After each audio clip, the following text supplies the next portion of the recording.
এতিয়ালৈকে কোনো বিভাগীয় কৰ্তৃপক্ষই এই ৰাস্তাটোৰ কোনো ধৰণৰ ইনভেষ্টিগেশ্যন কৰা নাই বা চোৱা নাই বা এই ৰাস্তাটোৰ কোনো ধৰণৰ ভাল কৰাৰ তেওঁলোকে কোনো ধৰণৰ পদক্ষেপ লোৱা পৰিলক্ষিত আমাৰ হোৱা নাই। ইয়াৰ দ্বাৰা এইটোৱে প্ৰমাণ কৰে যে এইখন চৰকাৰে কেৱল হিতাধিকাৰী সৃষ্টি কৰি ভোট বেংক সুৰক্ষিত কৰি ভোটৰ ছাত্ৰৰ হিতাধিকাৰী সৃষ্টি কৰি কেৱল নিজৰ গাদী ৰক্ষাৰ কাৰণে এইখন চৰকাৰে আচলতে ক্ষমতাৰ কাৰণে এইখন চৰকাৰে কাম কাজ কৰি আছে। এইখন চৰকাৰে যে উন্নয়নৰ কোনো ধৰণৰ কাম কাজৰ কথা চিন্তা কৰা নাই, ৰাস্তা ঘাট আদিকে ধৰি যিকোনো প্ৰকাৰৰ উন্নয়ন এইখন চৰকাৰে কোনো ধৰণৰ কথা চিন্তা কৰা নাই। এই পথছোৱাই আচলতে প্ৰমাণ কৰি দিয়ে আৰু সেইকাৰণে আমি নাথযোগী ছাত্ৰ সন্থাই দাবী জনাইছিল অনতি বিলম্বে এই কাৰিপাৰা সিধাবাৰীৰ এই বিধ্বস্ত পথছোৱা আমি মেৰামতি কৰাৰ কাৰণে চৰকাৰৰ ওচৰত তথা বিভাগীয় কৰ্তৃপক্ষৰ ওচৰত আমি দাবী জনাইছোঁ। অন্যথা যদি চৰকাৰে এনেকৈ বা বিভাগীয় কৰ্তৃপক্ষই এই পথছোৱা মেৰামতিৰ কাৰণে ব্যৱস্থা কৰি নিদিয়ে অনাগত দিনত আমি নাথযোগী ছাত্ৰ সন্থাই তীব্ৰ আন্দোলন কাৰ্যসূচী গণতান্ত্ৰিকভাৱে আমি আৰম্ভ কৰিম। এই পথছোৱা নিশ্চয় আন দিশত যিটো আমি অসম চৰকাৰে উন্নয়ন হোৱা বুলি কয় সেই হাৰত যদি অসম উন্নতি হৈছে বা তেনেকুৱা হাৰত যদি অসমৰ উন্নয়নৰ প্ৰতিচ্ছবি আমি চাবলৈ যাওঁ,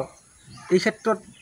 আমাৰ ক্ষেত্ৰত অন্তত মই বিশেষ ক'বলৈ নাযাওঁ, আমাৰ এই পিছপৰা অঞ্চলত ঠিক তেনেকুৱা এটা উন্নয়নৰ পৰিচয় আমি এইটো দাঙি ধৰিব নোৱাৰিম। কাৰণ এই ৰাস্তাটোৱে কয় যিটো আমাৰ একমাত্ৰ সিধাবাৰী বহতি কাৰিপাৰা সংলগ্ন পথ মূল পথ, এই পথটোৰে আমি হাজাৰ হাজাৰ মানুহ অহা যোৱা কৰোঁ। তাৰোপৰি যান বাহনৰ কথাটো আপোনালোকে আজিকালি জানেই, স্কুলৰ ল'ৰা ছোৱালীৰ কথাটো জানেই, কেনেকুৱা পৰিৱেশত কেনেকুৱা পৰিস্থিতিত এই ৰাস্তাৰে আমাৰ জনসাধাৰণ অহা যোৱা কৰিব লগা হৈছে, অতি পৰিতাপৰ বিষয়। কিন্তু আমি কম কাক, আমি সাধাৰণ গাঁৱলীয়া মানুহ, সাধাৰণ গাঁৱলীয়া ৰাইজ, আমি ঢুকিনো কাক পাম।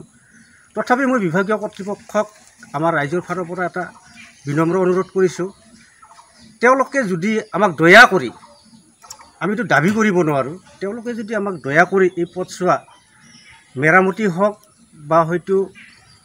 পুনৰ নিৰ্মাণ কৰি অলপ পৰিকল্পিতভাৱে যদি আমাক দিলেহেঁতেন তেতিয়াহ'লে হয়তো আমি কাৰিপাৰা ৰাইজ অতি সুখী হ'লোহেঁতেন। আৰু এই ক্ষেত্ৰত মই অসম চৰকাৰৰ বিভাগীয় কৰ্তৃপক্ষক এটা আহ্বান জনাবলৈ বিচাৰিছোঁ, তেওঁলোকেও আমাৰ প্ৰতি সদয় হৈ আপোনালোকৰ এই নিউজটোৱে যাতে তেওঁলোকৰ কৰ্ণগোচৰ হয়, এই নিউজটো চাই তেওঁলোকে, মই আশা কৰিম তেওঁলোকে আমাৰ প্ৰতি সদয় হৈ এই পথছোৱা অতি সোনকালে মেৰামতি বা হয়তো পুনৰ ৰিপেয়াৰিং ব্যৱস্থা কৰি আমাক এটা যাতায়াতৰ সুচল ব্যৱস্থা কৰি দিব বুলি মই আশা ৰাখিছোঁ। যিহেতুকে 2012 চনতে এই পথটো নিৰ্মাণ কৰা হৈছিল, হয়, তাৰ 5 বছৰ পিছত এই পথটো মেৰামতি কৰা হৈছিল নে? মই জনাত এবাৰ মেৰামতি হৈছিলে, কিন্তু এইটো আচলতে আমি কি ক'ম, আমি তেনেকুৱা হয়তো লাগি থকাও মানুহ নহয়, সাধাৰণ ৰাইজ, আমি সদায় আমাৰ নিজা পৰিয়ালৰ ক্ষেত্ৰত তেনেকৈ লাগি থাকোঁ, আমি ৰাজহুৱা কামত তেনেকৈ আহিব নোৱাৰোঁ যদিও তথাপি আমি যিখিনি